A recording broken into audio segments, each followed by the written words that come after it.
Hello, my YouTube peoples, my Rockfin peoples, my Colin people.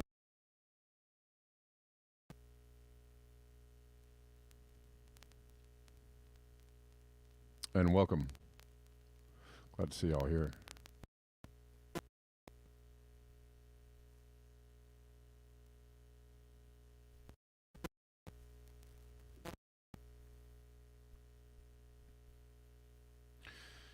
Definitely, Max RJ. When everything is corrupted, it is bound to cave in like a house of cards.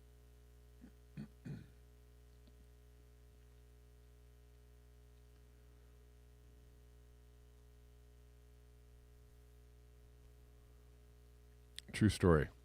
We're live on Colin and YouTube.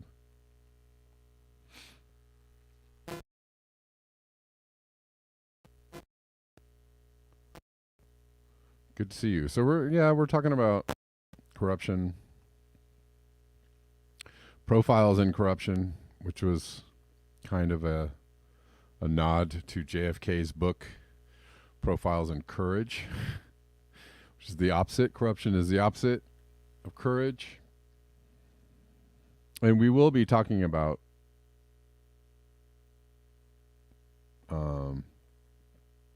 the fraud squad.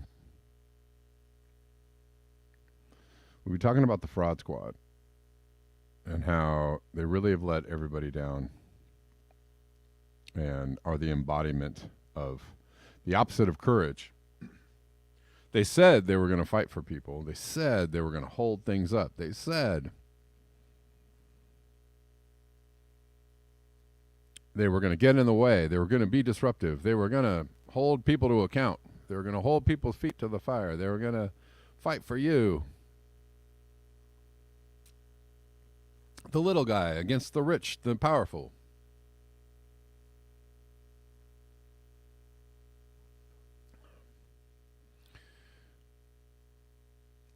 And they're not doing that at all. It's very frustrating for me to see my friends,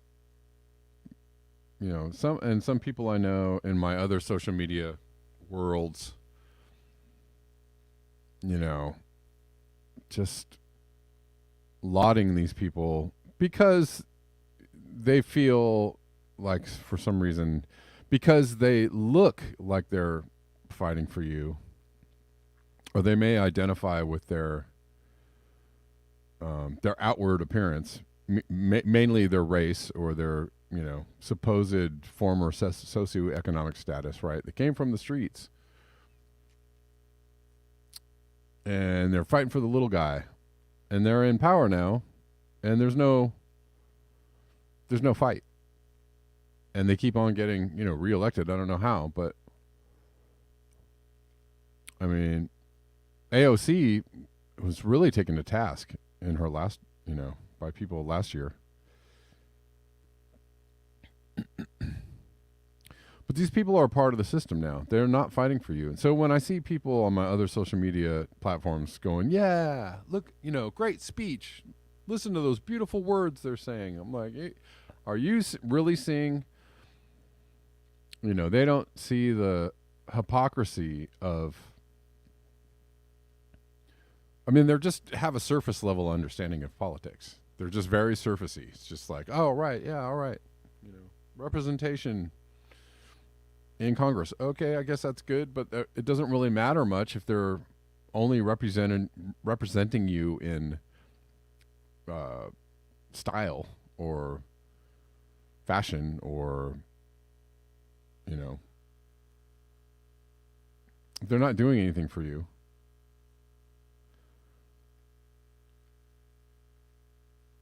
Or the people that look like you,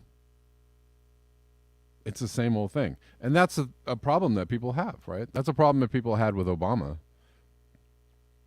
towards the end of his presidency. They were like, well, things actually haven't gotten better. And for a lot of people who looked like Obama and voted for Obama, they got worse. And there were plenty of people who saw, things for what they really were. And plenty of people who were snookered, taken in by, Well, he's just so cool and confident and stylish and, you know, now wealthy. What a paragon of virtue. Well, he didn't really do anything. You know, he got into power, gave away a bunch of things to people in power and the moneyed class, got himself a good position in life, and left other people out in the cold.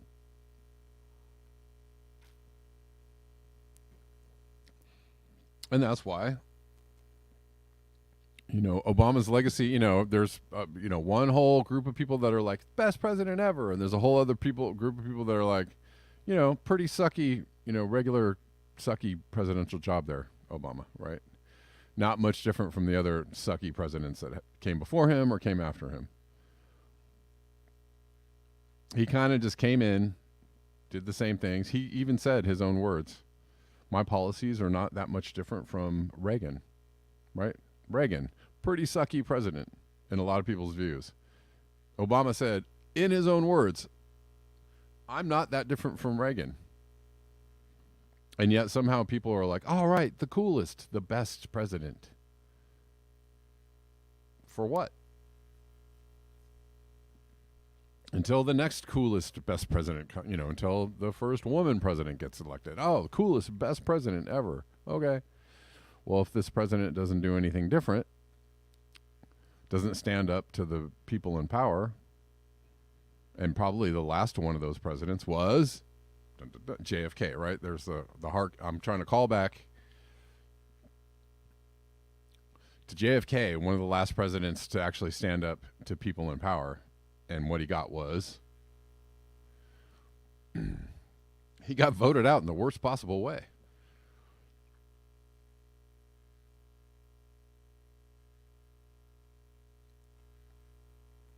But, you know, people will ride like, you know,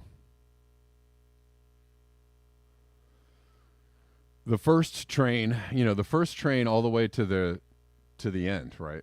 We'll have the first, woman president. Yay! Oh, the coolest and the best president ever. All right, you know, that presidency will be even more corrupt than the last presidency, and then we'll have the first gay president. And, oh, all right, the first trans president. Oh, all right, the coolest and best president ever. All right, you know, and it just gets worse and worse, while people just continue to have this like surface understanding of politics.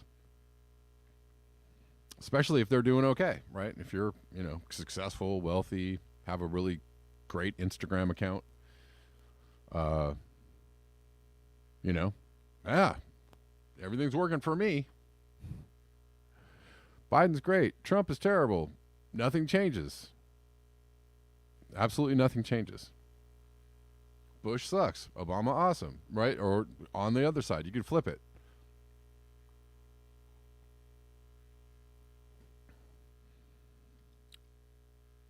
Schultze, Obama said that in his words. Maybe I could find it. Maybe I can find that clip. Obama said, my policies are not that much different from Ronald Reagan. Again, why would you say that if you're a progressive,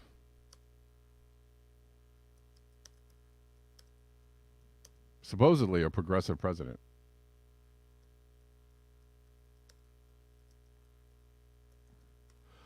Let's see. Can I find it? I don't know.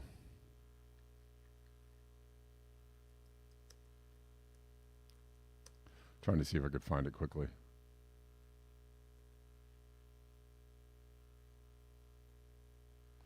Is it on YouTube? Just trying to find it on. Oh, here we go. Well, this is an archived New York Times.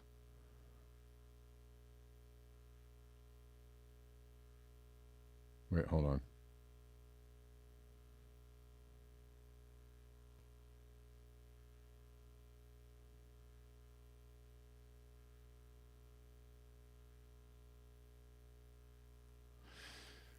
Oh, I don't know if I'm going to find that. That's an interesting article, but that wasn't really what I wanted to. Oh, here we go. Here we go. All right. So this is he's saying this. This isn't a deep fake or anything. Not that I don't care really. Like I don't care who who's president. Like I don't care what they look like. I don't care who they are. I don't care if they're a woman. I don't care if they're gay. I don't care if they're trans. I don't care. But that's not the selling point for me. That's not what I'm looking for in a president. I'm looking for someone whose, policies are actually transformative. Help people. Honestly, actually help people. Obamacare didn't help people, by the way, if you're still on that one. Yeah, give people health care and then force them to pay for it. Yeah, that sounds good. A lot of people couldn't afford to even pay for the forced health care. Some states you got dinged, tax wise if you didn't get this health care. And then if you really couldn't afford the health care, and you're paying for it, and it goes up every single year, like my experience with Obamacare, every single year jumps radically.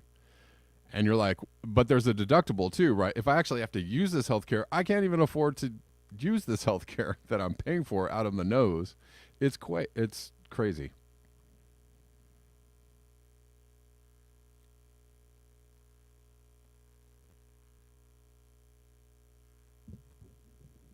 I don't know that there are a lot of Cubans or Venezuelans, Americans who believe that. The truth of the matter is that my policies are so mainstream that if I had said the same policies that I had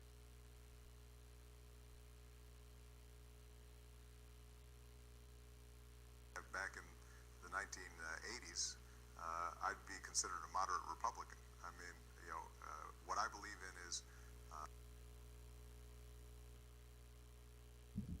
Sorry, I don't know why this is having such a hard time playing. Excuse me. I don't know why. That's weird. Okay. Oh, jeez. Sorry, guys. Anyways, that was somewhat choppily Obama in his own words. If you looked at my policies back in the 80s, I would be somewhere in a moderate Republican.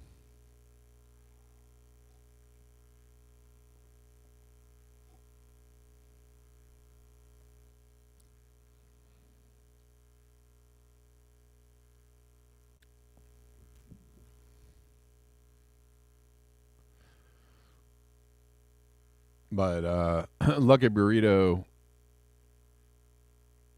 tweeted this. They're saying, Ayanna Pressley, that feeling when you finally get sworn in for your third term in Congress. Well, now you're a career politician, aren't you? So successful, you've saved your political career at the expense of actually doing something for people, right? You don't want to be Cynthia McKinney now, would you? You wouldn't want to be run out of office for actually opposing the people in power now, would you? Lucky Burrito says, you sold the people out as you sold your souls.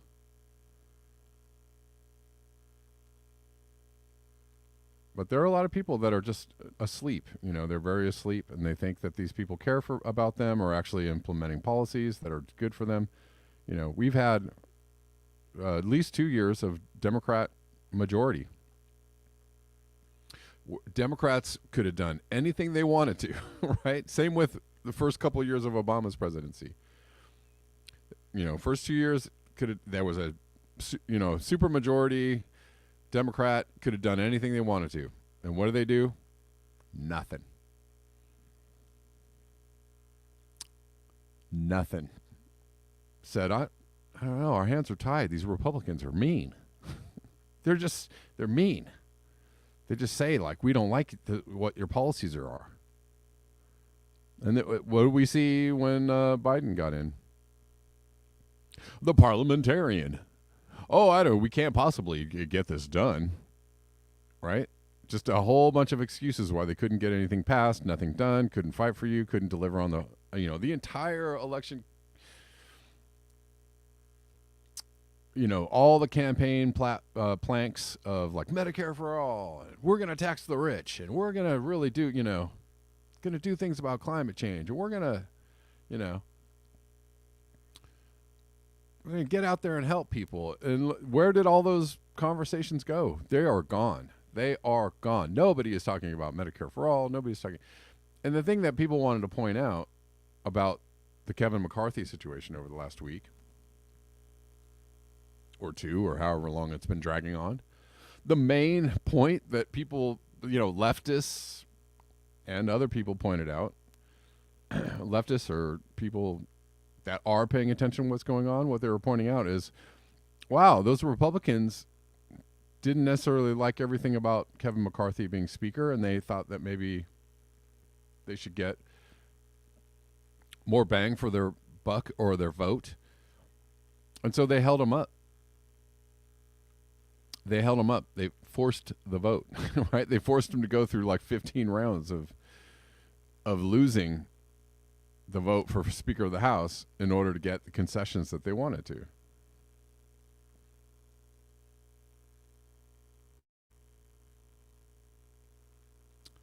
But these folks couldn't do any of that. If you said, hey, guys, why don't you force the vote on Medicare for all or force Nancy Pelosi's hand? Oh, my God, your words are violence. Oh, my God, are you threatening us? Oh, my God, the pressure. We couldn't possibly force the vote. That would just be wrong. We have to wait for a better time. No, there was no better time. There's no better time than the present. These people are supposed to represent you. They're supposed to be fighting for you. They're in their third term in Congress now because they've done a whole lot of not fighting for you, and they're not going to fight for you tomorrow. So if you're one of those people like, yeah, that speech by Hakeem Jeffries was wonderful. He's a tool too. He's just a tool. He is just a servant of the corporate masters. He's a servant to the moneyed elite. He's a servant to the people in power. He's a servant to the military-industrial complex. And there's no... all the cool speeches in the world, fancy speeches and words in the world won't change a thing. And if you think that there's something groundbreaking in his speech or something, great and plottable, maybe you should pay attention to what's happening a little more. Maybe you should, really like get into the politics thing a little more.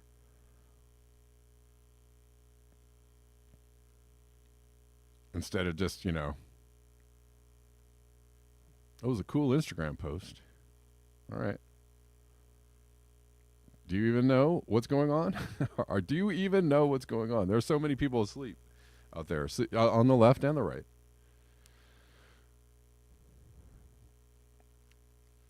But these people don't care about you. And they don't care about climate change. They're not really doing much for y'all.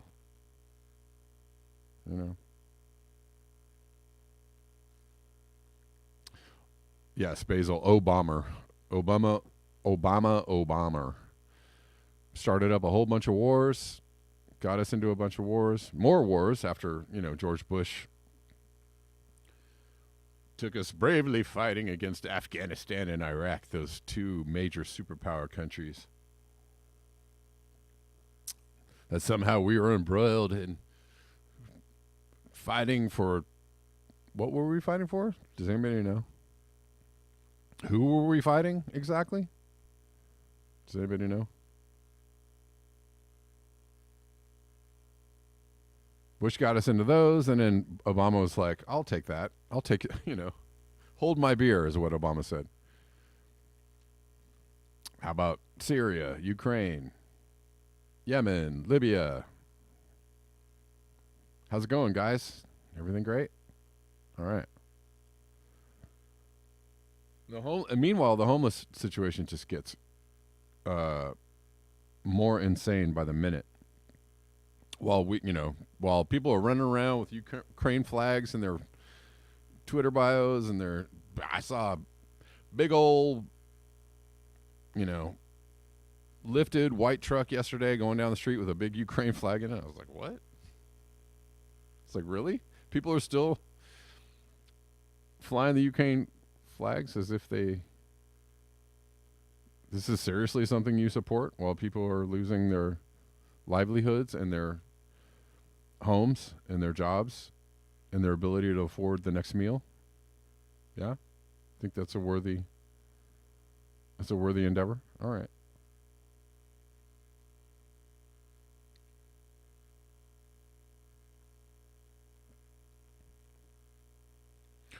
Okay. Sure.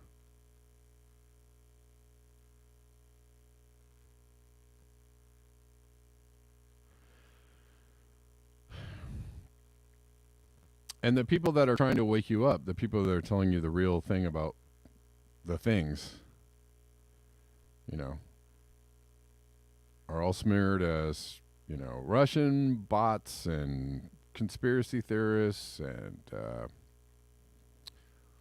secret Trumpers, whatever.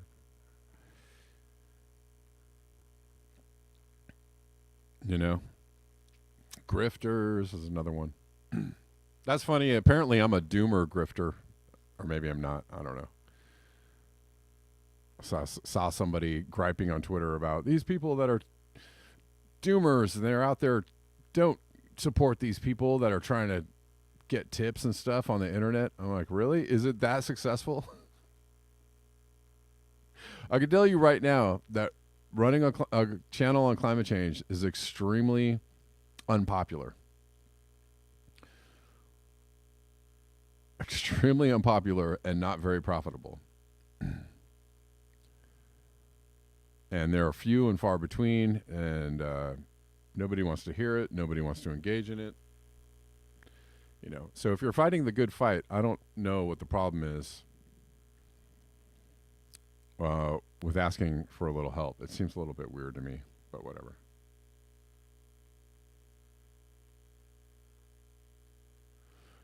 D Truth says this has left me a little unsure. Are you sure? Are you sure? Are you kidding, or are you a book talk on climate science titled Unsettled? So I'm assuming that this means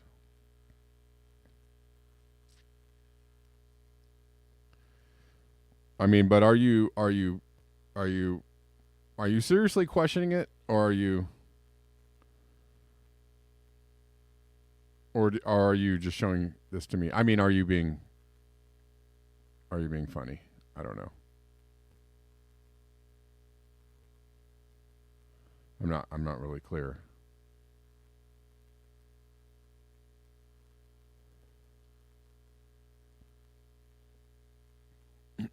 Valhalla says 100 billion given to corrupt Ukraine, nothing for climate. He says the science isn't correct. Oh, okay. I don't know. I'm unsure. A book talk on climate science.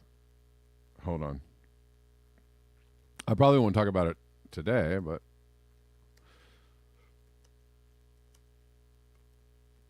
I can already tell you that I have a headache thinking about it, but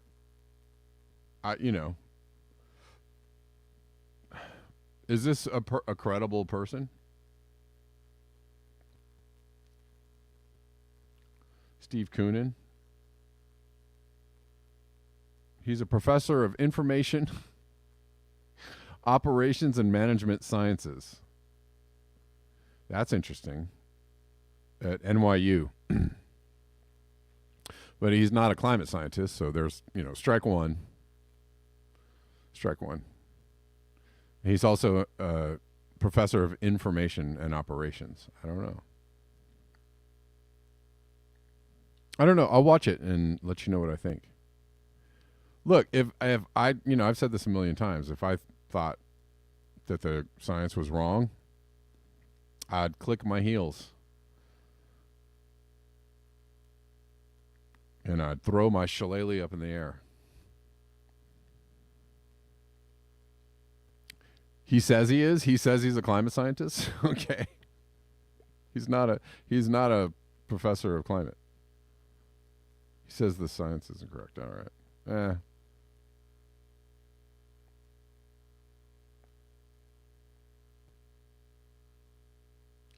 Or you're quoting Bella Lugosi. Yeah. Yeah, so that's, I can already tell you it's a big nope from me.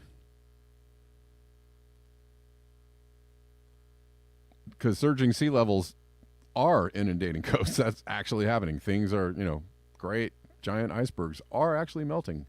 There's actually no snow in the Swiss Alps right now. So I don't, there's nothing misleading about that. That's just, it's happening. It's just fact. It's evidence you can see with your own eyes. And unless somebody tells me different, I'm going to go with the things that seem to be adding up in a giant mountain of evidence. But hey, if you can prove to me that climate change isn't happening, I'll be happier than a what's the phrase? I don't know.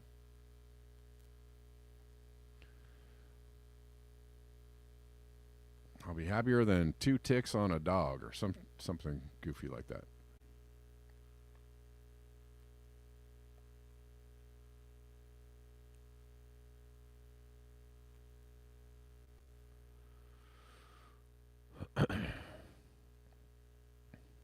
Where did all that ice go? Says Creative Experiments. Oh, it's flowing down the stairs of a San Francisco mansion.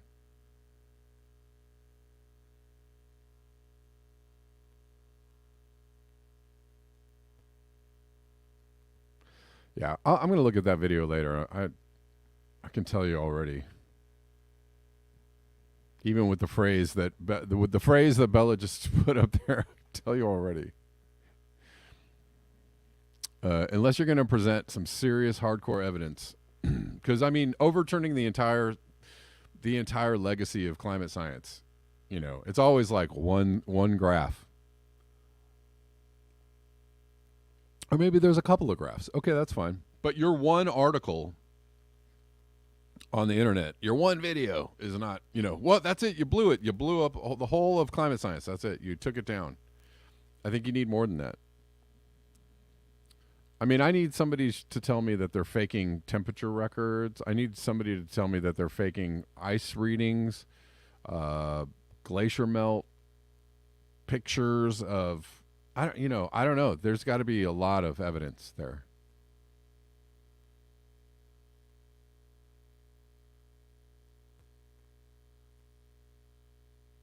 But at this moment in time, there's a lot of actual real world data and evidence that things are different now, right? The climate is changing now. New York floods all the time. But major rivers of the world were all, super, super low this last summer. It wasn't just one river. It was several rivers all over the world. I mean, that's real world evidence that something is very, very different. Those aren't models. Those aren't, when people start talking about models now, it's just like, well, nobody cares about models. The real world is telling you something is different. Unless you can contradict what's actually happening in real time with weather or temperatures or snowmelt or ice loss, unless you can contradict that and bring a lot of evidence to that, pictures, data, all kinds of stuff. Unless you can do all that, you got nothing. You got absolutely nothing.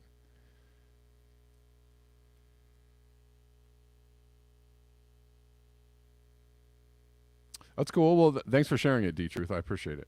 I mean, I'll look at it. I mean, I'm interested in what people have to say about it. I would be more interested if what they had to say was compelling. But when I start seeing the same things, the same like language over and over, right? When there's a particular language that like science, climate skeptics use, and it's like always the same. It's always the same graphs. It's always the same, like, we're not linking to the actual source site. We're linking to my own article that I wrote about it, or we're linking to another climate denial site article about it, right? We're not linking to this, this graph or this data is from, name the organization, right? But they don't actually link to the organization, right? So that's the first tip-off. That they won't actually link to source material. They're linking to their own interpretation of the source material on another site. Whoa, that's, solid. That's not solid. That's not evidence. That is not evidence. That's called sleight of hand. That's called three-card Monty. That's, but if it looks scientific enough, then you got a lot of, Billy Joe Jim Bobs out there like, oh, I saw it. I read this article and it totally said it was totally fake. I knew it. Okay, well, did you look that hard at it?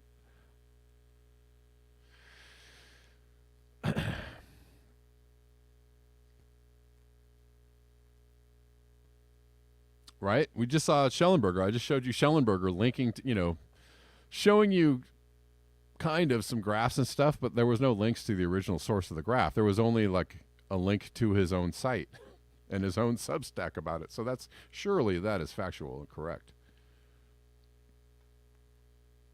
Come on, man. Tony Heller does the same thing. And anybody who quotes Tony Heller as an authority on why climate change isn't happening is a moron, is a straight moron, because you didn't even go into you didn't even it's just moronic. Anyways, whatever.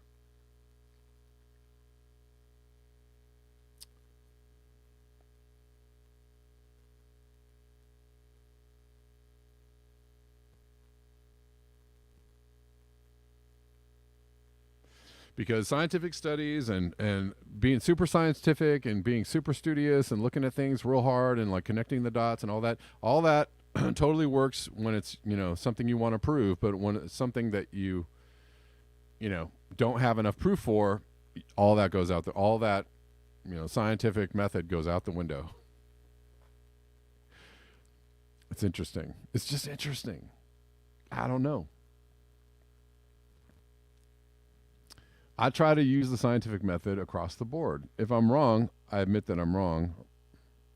I'm willing to admit that I'm wrong. And I'm also willing to admit if I don't know one way or the other. And I'm also willing to say, like, this is just totally my opinion based on my gut feeling, which is totally different from having a lot of data and science and evidence to back it up.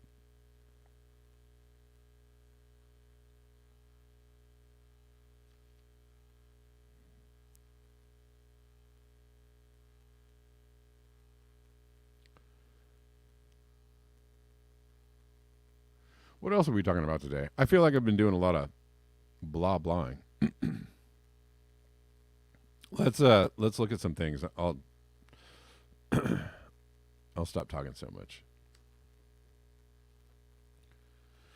Jessica says, I wish you'd stop lying about democracy when the entire government is killing us. There's no democracy and a bunch of losers making the planet extinct because they are greedy.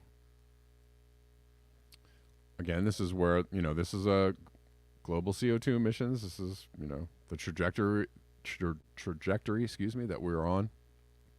Oh, she's replying to President Biden. January 6th is a reminder that there's nothing guaranteed about our democracy. Okay, I can't even go down that road. Oh my gosh.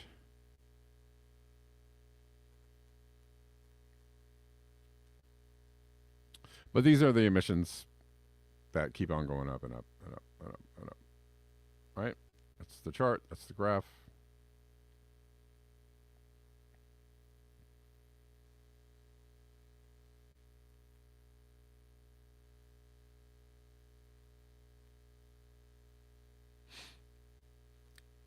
That's the trajectory that we're on, and we're in, if you understand, what this means to the near future of warming, then you know that we're in trouble. Why? Because we have a latency in, we're going to continue heating. Even if those emissions leveled off, we're experiencing the heating from emissions that were released, I don't know, what was it, 10, 20 years ago? So we have yet to see the heat from emissions released today.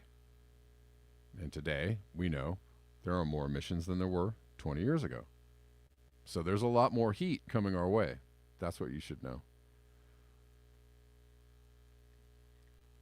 And that's why climate change is not a popular subject. That's why people don't really want to tune into climate change.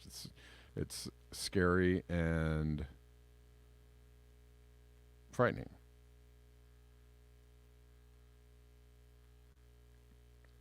Again, this is, more data and evidence that things are different. And, somebody wants to tell me that they're faking these pictures. Let me know. Please let me know. Never mind that you can't ski in the Alps this winter. Think about the empty rivers in spring and all the failed harvests this summer all over Europe. Right? That's probably a bunch of man-made snow. Here's the barren Alps. No snow in the Alps. Why? Because it's super warm this winter. Summer.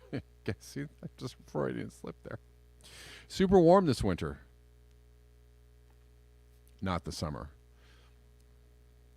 There's no snow on the Alps where people are supposed to be skiing. It's supposed to be like, supposed to be armpit deep in snow. So let me know that they're faking this. Let me know that, all these pictures coming out of the Alps where there's no snow, it's totally fake. Let me know if that's happening.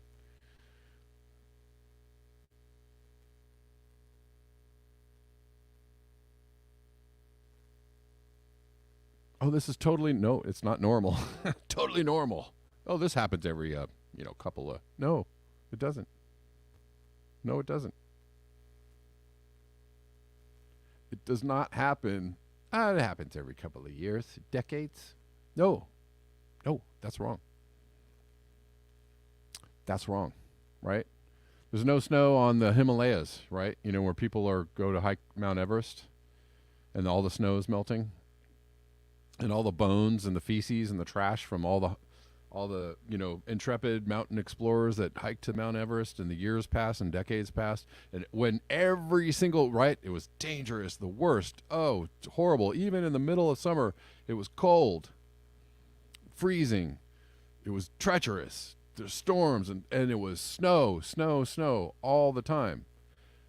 Now all that snow is freezing, right? That is not like, it happens every no. It's different now. It's way different. That is not supposed to be happening. That is not normal. Definitely things have changed. If you got evidence and data that this is incorrect, let me know.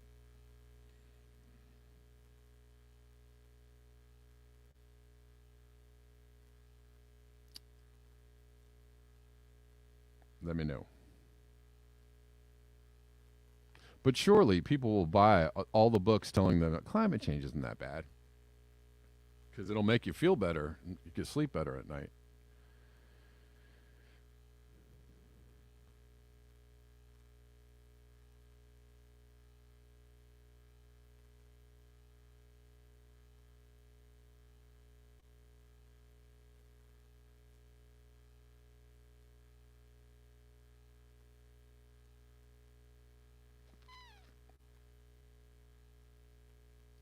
And we did have last summer, all major rivers in Europe being too low with the water. All right, I meant to get to some other things today.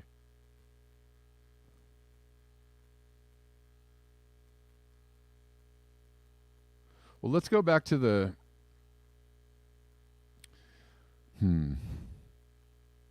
I did want to cover some COVID things, but I wanted to do that on Rockfin. But I think what I'm going to do is just talk about a couple more things today, and then we'll cover these other things tomorrow.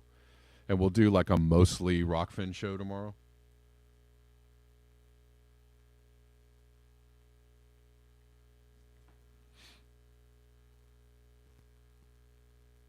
So I can cover these other things. Let me see. Tim on Collin says, seems to me snow in the Alps comes late in the winter the latest years. Hope it still comes because the Rhine could fall dry. Right. So the snow is coming, but it's coming later and later. Right.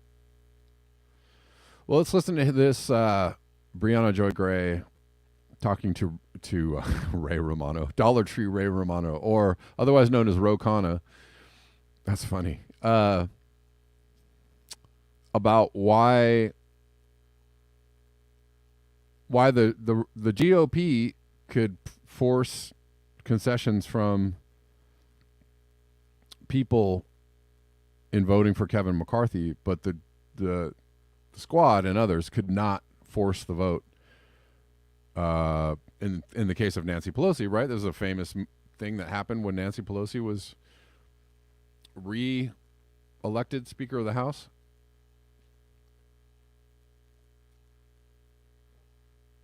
They could not possibly get in the way of that or force concessions or bring, votes to the floor on Medicare for all or other things. Nope, can't do it.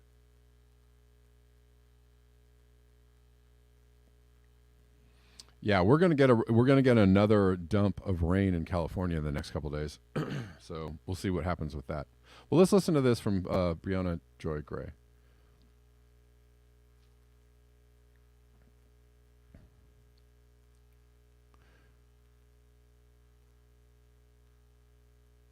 And we'll get some sound too, hopefully. Connor, you mentioned a little while ago that you don't think any number of progressive priorities will be pursued absent having a progressive candidate, perhaps more progressives represented in Congress. I wonder what you think when you look at how much leverage these 20 rebellious Republicans have garnered for themselves, not by having a Republican in the White House and not by having overwhelming majorities in the House or a majority at all in the Senate, but by using this procedural maneuver, by exploiting the fact that they have a narrow margin so that a small number of people can hold up the entire government's agenda. Do you look at that and say, given the lack of likelihood that progressives are going to have these overwhelming majorities or to win the White House in the near future, and given the gravity of the crises that we are facing as a country, the healthcare crises, the housing crises, and on and on and on and on, do you have regrets about progressives not using that opportunity to do the same thing back in 2021 when there was a force the vote moment whereby progressives could be the ones that are grandstanding right now, and instead of talking about big procedural issues, really highlighting substantive concerns and holding the Democratic Party hostage until they deliver on things like, let's say, for example, immediately signing an executive order to cancel all student debt before it could be obstructed by the courts? Well, I heard the sense of urgency, but I think their adjective of grandstanding is accurate of what people on the right are doing. Look, it's easy if your ideology is we just want to shut everything down. We don't want to raise the debt ceiling. We want to shut government down. Maybe they'll succeed in doing that, but right now it's unclear if they're going to get any of their policy recommendations. But on the progressive left, we have something which is far tougher. We're telling people to affirmatively pass legislation, create Medicare for all, create dental, vision, and hearing benefits for seniors, raise the wage. You can't do that just by a sense of we're going to blow the place up. We've got to actually get people to draft the legislation, support the legislation. So I think the tactics are different because we're trying to build something. They're trying to just blow up institutions by their own definition of what they consider success. Do you believe that Nancy Pelosi would not have acquiesced? I'm sorry, Batya, but do you believe that she would not have acquiesced, that she would have risked the gavel, had voting go on for days or weeks, etc., instead of exchanging it for something as simple as committing to signing the executive order to cancel student debt, or let's say actually having the floor vote on the bill to vote to see if you can end insider trading in the House, something which people have argued and it's been reported on that she quietly killed because she's expressed displeasure at being prevented from trading as a Congress member? Do you think that she would have, basically not acquiesced to those kind of demands? And if you believe she would have acquiesced to those kind of demands, do you have regrets over not actually trying to get those real concrete concessions for the left? Well, look, I support obviously the ban on stock trading. That came up months into her speakership. At the time of the speakership, what people were talking about was Medicare for all, and I don't think she would have acquiesced to being able to deliver Medicare for all because the votes aren't there right now in the House of Representatives. So my view of it is that we need to build the progressive caucus with people who are going to vote for it. We need to elect a progressive president or a progressive nominee. We need to change the party. If you remember, in 2020, I voted against the platform of our own party because it did not have Medicare for all. We need to start with that. Yes, could we have a grandstand and gotten in the news for a week? Sure. Do I think that would have gotten us any closer to Medicare for all or $15 wage? I honestly don't. If I thought it would, But Representative Khanna, not just Medicare for all. So we could talk about any number of executive orders. We could talk about the kind of procedural changes, PAYGO exemptions, the debt ceiling, all of the things that you've said you think you could potentially get out of the Republican obstruction in this moment. Why the optimism about what you can get out of the Republicans in negotiations now, but short-sightedness about what Democrats could have gotten in the same moment in 2021? Well, what I'm trying to get out of the Republicans are things that the Speaker would agree with. I'm trying to say we need to increase the debt ceiling. We shouldn't shut down the government. We shouldn't have frivolous investigations on Biden. Pelosi or Keith Jeffries would agree with all of that. We're trying to get the Republicans to a place where they're concerned about government. There are two separate questions, Jana. One is, can we actually govern in a way that is sensible? And then the broader question, can we get progressive goals that actually help the working class? Right now, we've got the first crisis, which is just can we have sane people governing and not have this country default on the debt? That isn't sufficient for our politics. We have to have broader aspirations of progressive politics. But I think the only way we get those broader progressive aspirations is winning at the local level, state level, governorships, state parties, changing the party, and having someone like Sanders ultimately win the nomination. Oh, that was tiring. Jeez, I don't know what he said. He said a whole bunch of gobbledygook right there. He's like, well, we can't, what they're doing is wrong. The things that they want, those are wrong things to want. But blah, blah, blah, where you need to govern in the right way and stuff. Okay. Real quick before I go,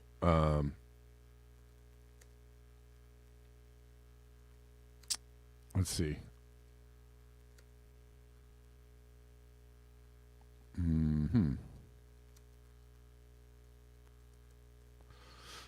See if I can find this quickly. From Forbes, Kevin McCarthy's concessions. Here's what he gave up to win House speakership. Let's find out exactly what those are.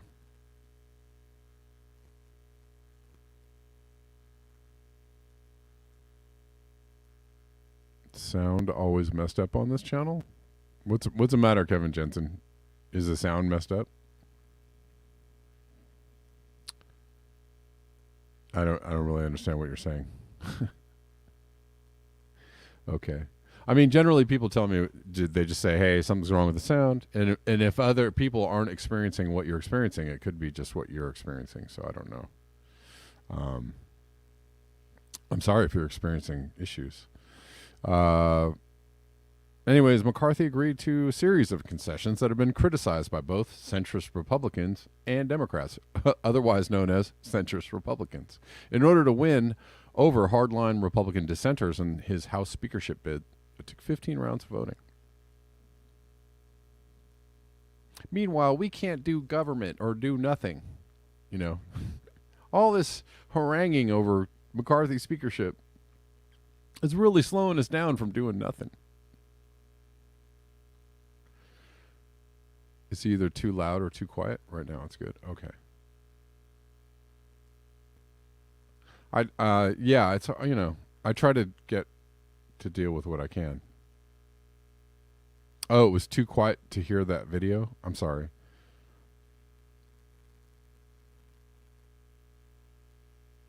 I thought I could hear it, but I don't know. It seems to be just something that, not just me, but anybody who's doing YouTube shows have to battle with playing clips at the right level. It's kind of a constant battle.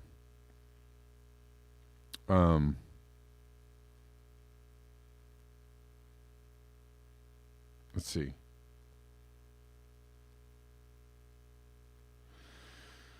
Agreed to vote separately on the 12 different appropriation bills, from agriculture to defense spending to transportation. And the issue with that is, rather than allow them to be bundled together in an end-of-year omnibus spending bill, I don't see the issue with that, right? I think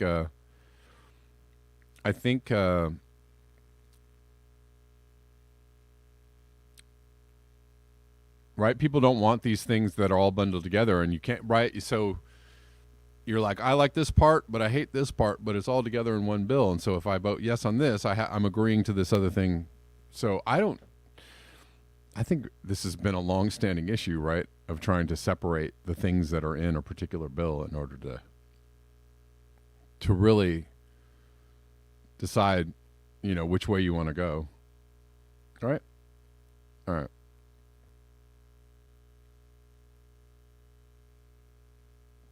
The 12 separate votes were at a key ask of far-right dissenters after conservative House GOP members blasted the $1.65 trillion omnibus bill that passed the House last month.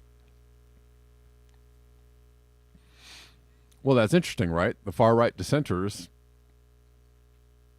wanted this, and even the conservative House GOP members blasted the bill. Okay, McCarthy also agreed to cap discretionary spending at the levels they were at the beginning of the Biden administration for both defense and domestic spending, as part of a commitment to balance the federal budget within 10 years. Again, this is not crazy. These are not crazy asks. The way that Ro Khanna made it sound like, well, these people don't know what they're, they don't know what they're doing, and they're off the mark. They don't know how to govern and stuff. Okay. These seem like pretty, reasonable asks. Several House Republicans, however, criticized the measure, oh my God, which would reduce national defense spending by $75 billion. Oh my God, guys. Wow. Reportedly arguing it could back the government into sequestration. What? So their issue is that we're going to lower the spending on defense. We cannot have that. We cannot ever have that. We cannot ever lower the defense spending. It should only go up. It only goes up one way. I swear to God, is there a stock market? Is there a stock market index that you can, vote on defense spending? Because it only goes up. Like, that would be the best bet ever. Right? If you could put your money on, like, the military budget, just put your money on that. It always goes up. It never goes down.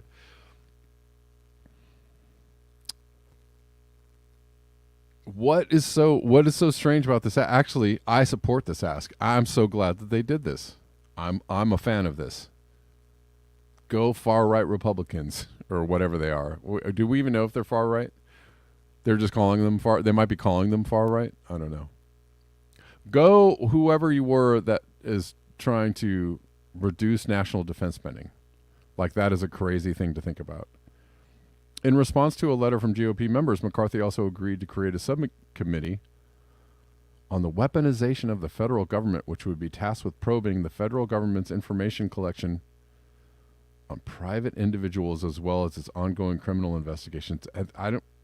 Potentially including the Department of Justice's probe into classified documents at the former President Donald Trump's Mar-a-Lago estate. But, okay, taking out this last part, what is wrong about the first part? Probing the federal government's information collection on private individuals. I don't have an issue with that either. McCarthy also agreed to reinstitute the Holman Rule, a law that allows for the reduction in government officials' salaries and other compensation paid by the U.S. Treasury. Again, there is nothing wrong with this. These are great. All of these are great items. All of these are great items. All of these, I support all of these. These could be things that the Progressive Caucus of the Democratic Party, they could have fought for exactly the same thing. And it would have been, you could see all of these things as somehow progressive. I don't see an issue with this.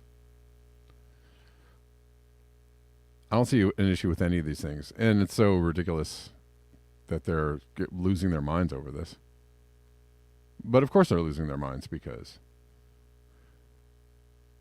it sounds like somebody wants to, maybe tighten up how things are run in Congress. Might actually take less money for doing the job of taking money, being a politician. I don't know. In one of his biggest concessions, McCarthy agreed to lower the number of GOP conference members needed to start a process of removing the speaker, known as a motion to vacate, from 5 to 1.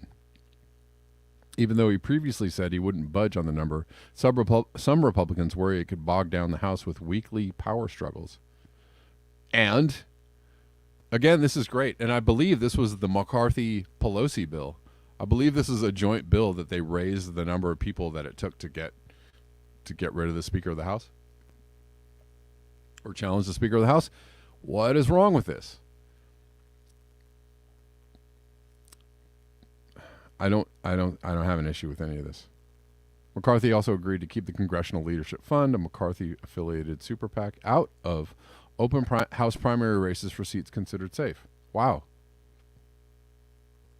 And to a point, far-right House Freedom Caucus members to seats on the House Rules Committee. Again, I don't see an issue with that.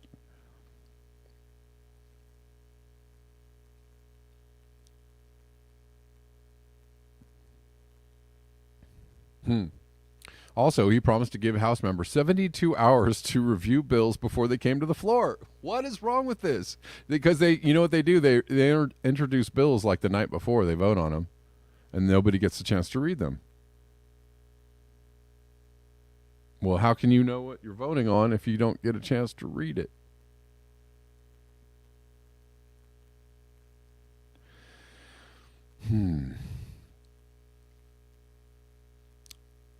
To require a vote to raise the federal debt limit, okay, and to hold votes on congressional term limits. And what is wrong with this? This is great. Can hold votes on congressional term limits. Of course, we understand why nobody else in the government was for this, because they're like, what?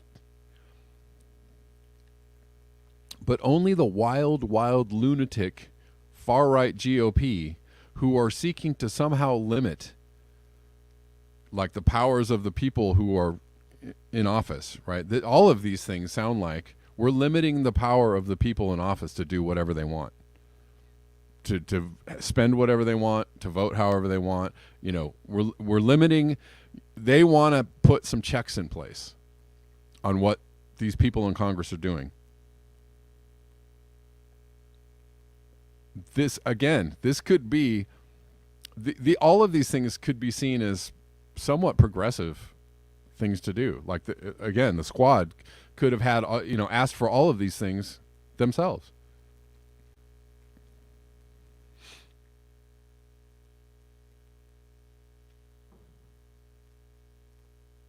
Hold votes on congressional term limits and a border security plan.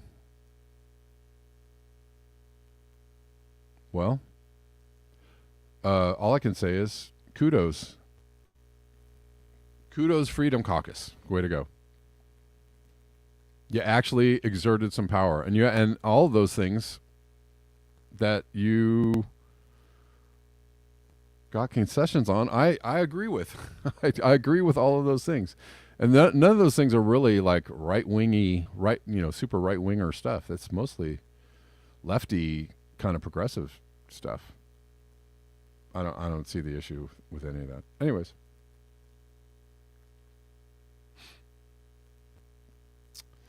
About to get out of here, but somebody's been waiting to. We have a new caller, Red. What's going on, Red? How you doing?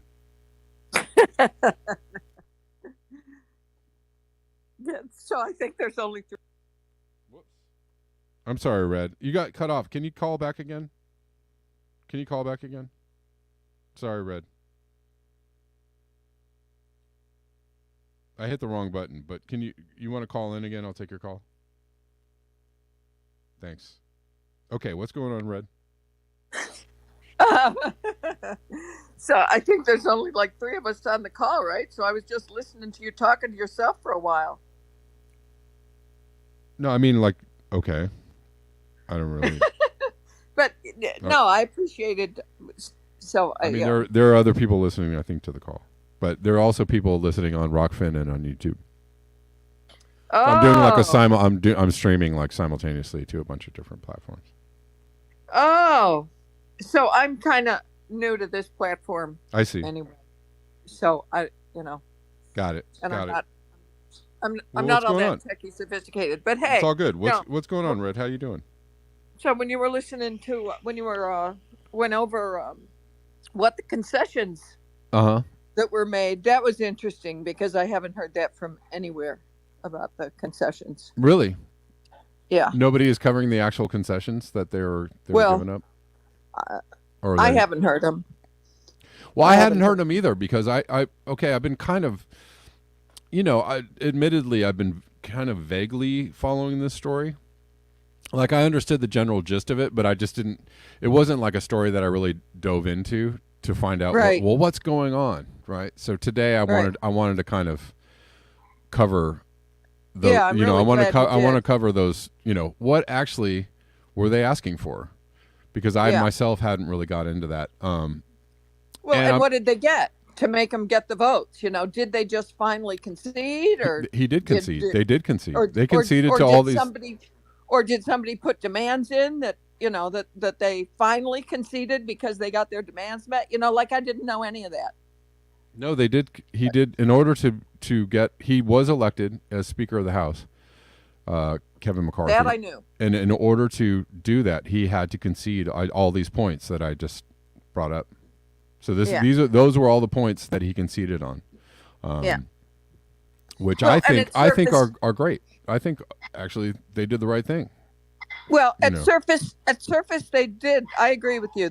At surface they did sound good, but yet, Yeah, You we know, don't know how it's going to play out, of course. well, and a wider discussion with people who, the criticism of a thing that sounds good. Obviously everything at the beginning it sounds good Right. when you forget to or you don't know what considerations come into play. So to Right. be able to have a broader thing of what that means, like what's that thing called when somebody stands up and has to talk for 97 hours or whatever it is to keep the A filibuster. a filibuster, right? I mean, to be able to decide that, you really need the pros and cons. You really need to examine Sure. that more Sure. But- Yeah. and consider it from all sides. The position. I'm a super progressive. Well, fuck. Okay. I don't even know what words to use anymore because left doesn't mean left. Right doesn't mean right. But you're a progressive super Just, you're progressive like on the left, right? Is that what you're trying to say? I'm like so. Or you don't know? It's hard to know. Well, these days. let me give you the definition I am, and then you tell me what word it is. So I think everybody, not only in the country, but in the world, and of course there's a couple platforms. There's one in the country and one in the world. I want everybody to be taken care of. I want justice for everyone. I want Yeah. fair play. Sure. Fair Yeah. play means access and opportunity for me. It Sure. doesn't necessarily mean everybody has the same thing, but nobody should be But people have the precluded same from having opportunity. access and opportunity to those things. For sure. Uh, I'm with you there. I'm with you there. there's people who talk to me about what's it called? When you own stuff, property rights. Uh-huh. People talking to me about property rights, and it's like, well, it all depends who the thief is. Like if the thieves are entitled to the property rights of everything they've already stolen, Yeah. Yeah. So I'm really an anti-imperialist, Sure. and my big issues for 20 years now, I've been working on the Palestine issue. I've Right. recently, in the last several years, gone to include the global South because the Palestine issue, the awareness of that has grown quite sufficiently. Everybody, we're still, kind of neutered about being able to do anything about it, it seems. And yet, if I start to include more, like the global South, which includes Australia, and Mhm. it includes it includes a lot of stuff, then I've challenged, this loyalty stuff. People talk about loyalty, and it's like there's loyalty to people, and I don't know why I should be loyal. Why I, as an individual, as a human, as a person, should be loyal to people or clubs or groups. I should be loyal to Well, so do you feel like you're characteristics. Sure. Yeah, exactly. So I mean, you're feeling like you're not very loyal to the Democrats anymore. Yes. Oh as my gosh! as a progressive, Yes. as a lefty. I mean, I'm reading some comments yeah. here on Rockfin that are pointing out, some other important facts about what went on in the speakership battle, right? And I talked about this earlier in the show. When Pelosi was up for speakership or re-election on the speakership, people were talking about force the vote. Like people wanted the progressive squad, the squad, to hold up the vote and get concessions from her, and they didn't do that. They refused to do that. Right. And that was the one moment that they had to flex some power, and they didn't do it. So that's why they're now called the fraud squad. They're not interested in challenging power, and they're not willing to even put their own careers in jeopardy a little to even exert, to actually get something for the people, right? And but if we have so few of them, with that voice, I'm not going to defend it. I'm not going to say right or wrong. I'm just saying it's kind of up in the air because, if you don't have that seat, you're not going to gain power, and your voice isn't going to be heard. And if your voice is the voice of, more people around you, people of, the world, or, equity and whatever, right. If you're going to lose that voice, you can't. So I'm not saying it's right. I'm absolutely not saying it's right. But I have been watching the fucking Democratic Party for, 40 years, 60 years, plenty of years. I've been watching it as, here's my kind of analogy. Like the Democrats will say, well, we want something, like they used to be more fair, and now they're completely just Republicans. Anyway, yeah, right. And going back to the beginning of the show, our last Democratic before Biden, Biden is definitely a Republican, but Obama said his policies were that of a moderate Republican in the 1980s. Not much different from Reagan, right? So Democrats are now middle of the road Republicans. So Democrats would ask for something that was reasonable. Let's say universal health care. I hope that's sure. neutral I'm with to you. agree on.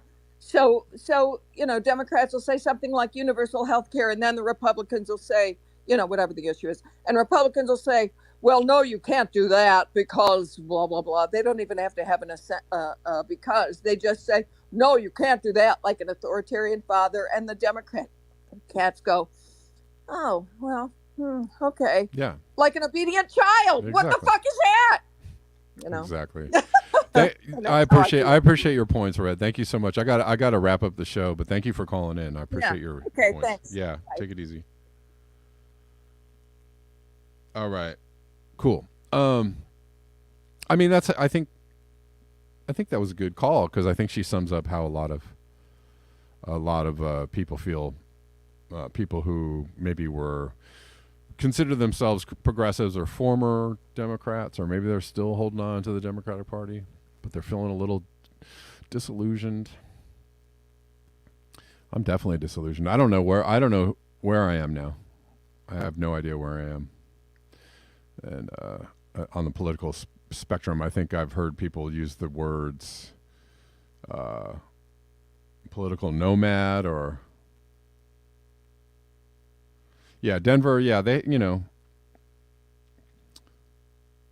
had several moments, actually, the Democrats, to pass pretty much anything they wanted, and they didn't. They found all the excuses not to do it. And did you notice? And we didn't even talk about this at all. You noticed that Kristen Sinema became, as soon as the Democrats got a majority in the Senate, right, by one vote. And magically, Kristen Sinema, who was playing the role of one of the evil right-wing Democrats, along with Joe Manchin, who would tank anything that the Democrats wanted, magically she leaves the Democratic Party. Oh, look, they don't have a majority anymore, right? See how that happens? It seems like just on cue, they bail on giving themselves a position of power. They don't, because they can't be seen as neglecting or not using the power that they have to actually get things done, et cetera, et cetera, et cetera. Thank you guys so much for your eyes, your ears, and your conscience. I'm going to check out the coffees for the moment. I don't think I got any coffees yet today, but that's a good way to support the channel. buymeacoffee.com/BlackBearNews. I'm checking in on the Rockfins. Yes, Denver, I'm politically homeless. definitely right now. I have no idea who or what to vote for at the moment. I mean, I just kind of, once in a while there are glimmers of hope, but I don't know. Again, I'm not aligned with the Republican Party, but everything that they held up this figureship for, I thought, wow, there you go. Let that be a lesson to the progressives of the Democratic Party and how it's done. And I didn't have a problem with any of those things. I didn't see any of those things as a problem. I saw all of those as advantageous for the people of the country and for politics in this country. All those things were a step in the right direction. So good on you, Freedom Caucus. Whoever you are. I don't even know who's in the Freedom Caucus, but whoever you are, good job. Okay. All right, guys. Peace out until tomorrow. Appreciate y'all being here. And yeah, have a good one.